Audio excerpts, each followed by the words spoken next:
Arjun is in a miserable position. That is not the position of Arjun, the person. That is the situation of entire mankind. That is the conflict that we all face daily, every day. So first of all, it is not about Arjun and Krishna. It is not about two persons. Arjun and Krishna are both within us. Krishna is not standing in front of Arjun. Krishna is the heart of Arjun. It says, neither one who is totally ignorant, nor one who knows it, that is the truth, is eligible to study this book. Only he who thinks, within quotes, I am bound, I must become free, is entitled to study it. Now, is there anyone whose mind does not cry out, I am bound, I want to become free? It does. Everybody's mind is suffering, and wherever there is suffering, there is an associated call, cry for liberation. This suffering of the mind, this feeling of hurt itself is the invitation of the divine. You couldn't have felt bad, you couldn't have suffered had there been no possibility of liberation from the suffering. You suffer because suffering is not your nature. Had suffering been your nature, you would not have suffered. And if everybody is suffering, then why is the wise sage creating distinctions? He has made 3 categories. He is saying there are some who say, I already know. There are some who say, I do not know. He's saying both of these are disqualified. Only the one who says, I am suffering, but I do not want to suffer. He is the one who should read on. He is the one who is qualified to come close to the scripture. Otherwise, please continue with your daily chores. Go get busy in your daily life. The divine is not yet calling you. You have not yet been blessed. Or is that so? Is there anybody who has not been blessed?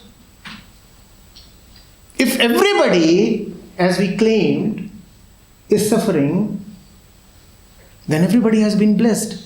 Without being blessed, how would you have suffered? In fact, those who are blessed the most, they suffer the most. The common man hardly experiences his suffering.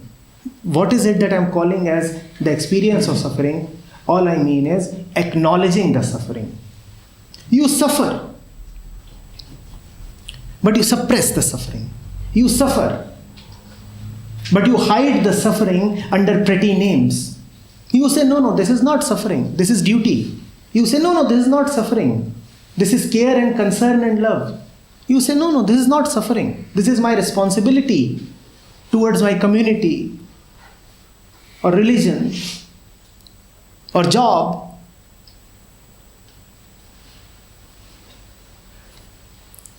That is where lies the distinction.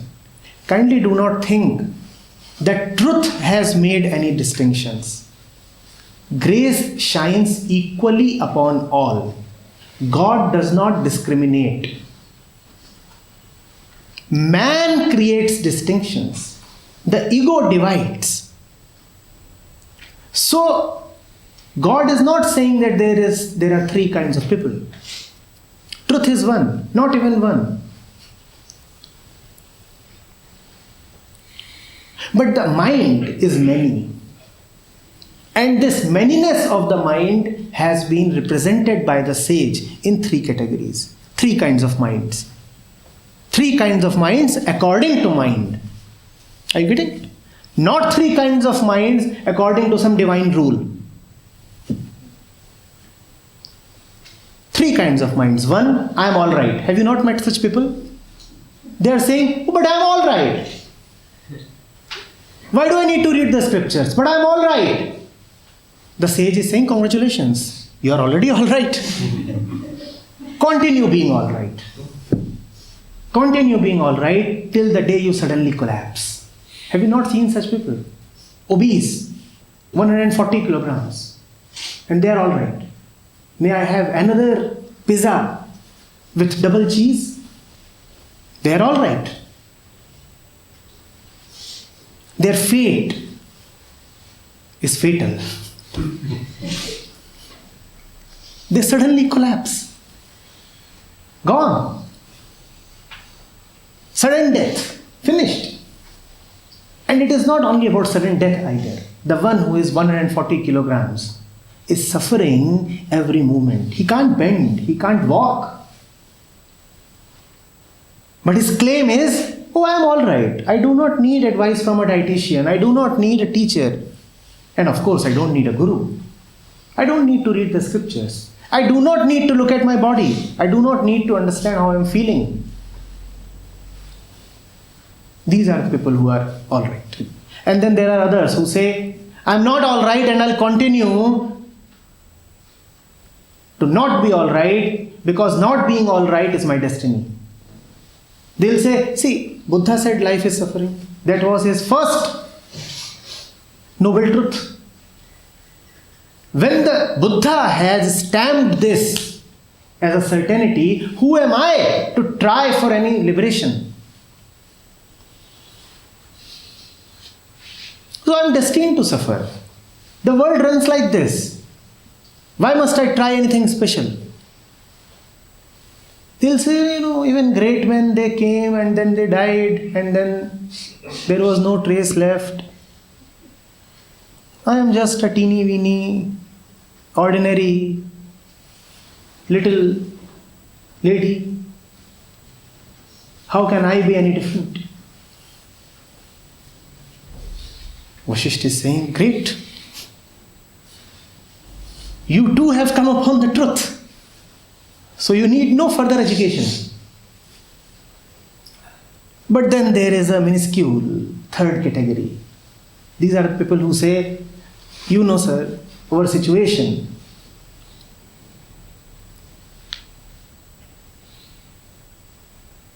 It is a little self-contradictory.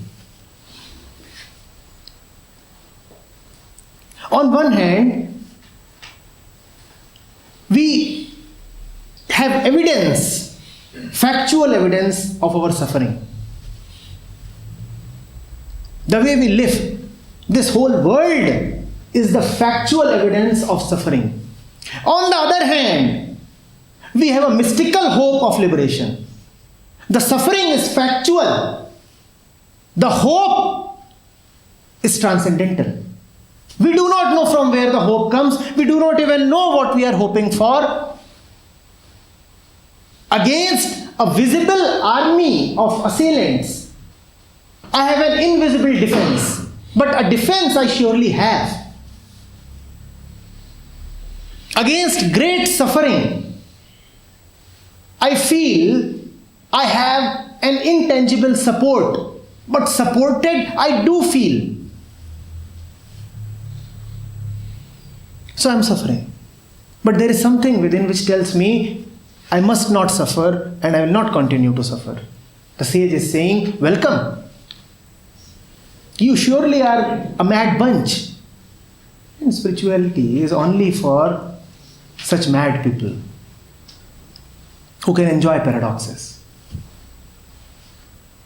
who have the great capacity to observe facts, yet who can live beyond facts as well.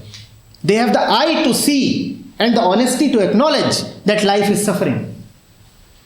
And yet they have the third mystical eye to have a divine hope that this suffering can discontinue. You getting it? It is only for such people that the sages speak. It is only for such people that the Upanishads were written.